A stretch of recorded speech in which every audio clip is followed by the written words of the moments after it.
Hello guys, welcome to chapter 4 Research Design part 4. In our previous video, we have discussed about exploratory research and descriptive research as a part of research design classification. In today's video, we will be moving on to the last part of research design classification, which is causal research or experimentation. Now, what do you mean by causal research? Now, causal research can also be termed as an experiment.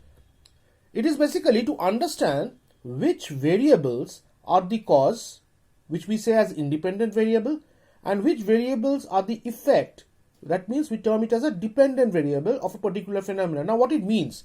If you remember, we already have studied about exploratory research where the main purpose was to identify a research gap as well as to identify certain variables which will be part of our working hypothesis. Now, identification of the variables were important. Identification of these variables is referred to as the cause, which are independent variables. So, there can be one or more than one independent variable which is impacting the dependent variable. That is the reason why we have used the term effect. So, there can be many number of independent variables which might affect the dependent variable. Now, if you remember, we said manipulation of independent variable. This is a particular term which we have used before while we were discussing exploratory research. Now, what this manipulation of independent variable means?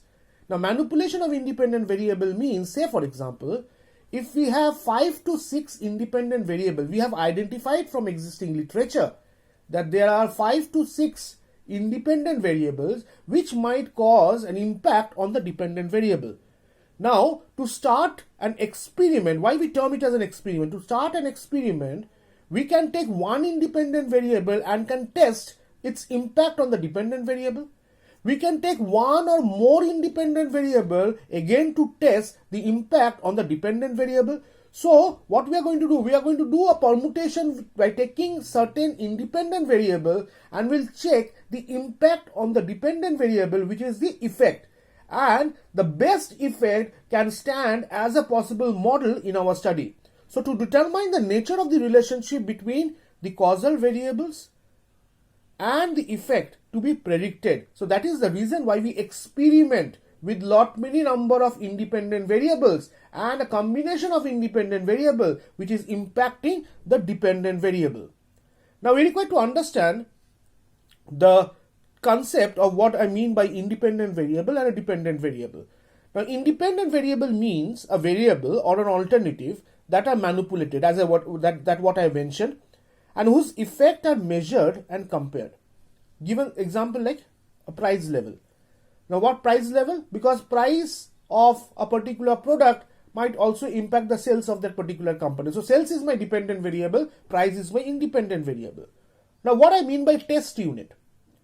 Test units are basically individuals or organization or any entity whose response to the independent variable or treatment are basically examined. You made a questionnaire, taking those independent variable, you made a questionnaire and you went to certain consumers or to certain store where you collected data, individual, organization or entities. So those people or consumers or store level people who has given you certain feedback relating to a particular questionnaire can be termed as a test unit. So we explained now what is an independent variable, what a test unit. Now this independent variable, why you have collected? Because to find out an impact of this independent on the dependent variable. Now what I mean by dependent variable? Dependent variable are the variables which measures the effect of the independent variable on the test unit. That means the data which I have collected from the test unit about the independent variables, we try to find out the impact that is on the dependent variable. Example is, like we said, sales, profit, market share. So, if price was the independent variable, how price as an independent variable impacts sales? How price impacting profit or market share? So, last comes is extraneous variable. Now, these variables other than the independent variable that affect the response of the test unit. Now, occasionally it might happen that if you are asking about the service quality of a store, I'm just giving an example. The service quality of a store, you are asking few consumers who have visited the store. Now, service quality in the store, whatever feedback they gave, there might be other factors which you haven't asked to the respondent, or the service quality in a store, which is an independent factor on which you have asked certain questions to a respondent. There are other factors like the store size or the store location, whether it is near to my residential area, might be an important factor which you may not have discussed or have taken. So there are certain variables which also influence. So external variables are those variables which influence also the independent variable. So let's move on. Let's give an example. Now this is a particular research which has been done with respect to consumers' overall preference relating to various financial instruments of investment, or investment relating to certain financial instruments. It might be, say, if you check the example, you can invest in bank, FDs, gold, mutual fund, post office. You can directly also invest in equity, government bonds, real estate, public provident fund. Now, the things which have been marked in orange, you will check there are certain independent variables identified, like preference, capital appreciation, tax exemption, risk, and others.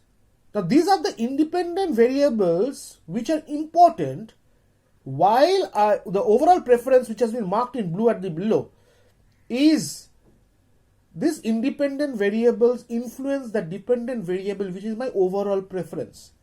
So we require to test whether all these independent variables do influence the overall preference, which is a dependent variable.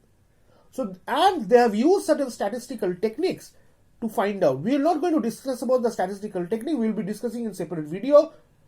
So here what they are trying to find out is the independent variables which has been marked in orange, its impact on the dependent variable which has been marked in blue, which is overall preference. So let's move on. So I hope you have understood this particular part, that how independent variable is important in order to find out its impact on the dependent variable. The next part of the topic, there are certain conditions in causal research. The one is concomitant variation. It says it is the extent to which a cause X, which is independent variable, and an effect Y, which is dependent variable, occur together or vary together in the way predicted by the hypothesis under consideration. I'll just give you an example. Say, for example, if you are taking advertising budget and sales. Now you understand that you increase the advertising budget, there will be a possible chance of increase in sales.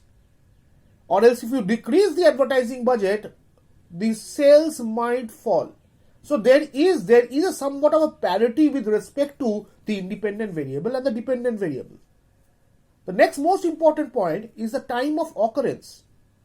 Now, when we are explaining about the time of occurrence, we require to understand that the impact of the independent variable, the placement of the independent variable which will give an impact on the dependent variable, that impact or the effect has to happen either before or together, simultaneously with the effect. It cannot be afterwards. So whenever the independent variable is tested, either it has the change has to happen either before or together with it. It cannot happen afterwards. Third is the absence of other potential causal factors. Now you can understand there might be various other factors, environmental factors, which might also impact, or societal factors which might also impact my independent variable. But you require to understand that you cannot take all possible causal explanation in your research and can do the formulation. So we require to understand that those factors remains constant. Let's explain this particular case study in order to understand concomitant variable. The null hypothesis which has been highlighted is purchase of fashion clothing is influenced by education. So we have taken two factors into consideration. One is purchase of fashion clothing, which is my dependent variable Y. So we normally denote Y as a dependent variable. And education is an independent variable which has been marked X. Now considering a random survey of 1,000 respondents regarding the purchase of fashion clothing, say for example in a departmental store, say for example like pantaloons. Now the survey data, respondents are classified into two groups. They're education wise, high education and low education. And we have identified that purchase of fashion clothing either high or low. Now what we are trying to find out, what is my working hypothesis? My test hypothesis is the purchase of fashion clothing is influenced by education level. So that means to say concomitant variable, both has to move on same direction. So you are saying that high education means high purchase of fashion clothing and low education means low purchase of fashion clothing. If you check the case, you will find that almost 73%, I'm talking of something like a high education and high fashion clothing, 73%, and 27% for high education and low purchase of fashion clothing. So we see a parity here, that higher the education, higher is the propensity of purchase of fashion clothing. But on the other side, we see that even though there is low education, but still the percentage is 64% of high purchase of fashion clothing and 36% as low purchase of fashion clothing. So we cannot justify the fact, the null hypothesis, that purchase of fashion clothing is influenced by the education level, because I can find that there is an association. But you cannot prove this hypothesis, because the low education part, we find that even if the 64% is on the high purchase of fashion clothing. So therefore, what we can conclude? We can conclude that there might be other factors which are also influencing here. I'll just give you an example.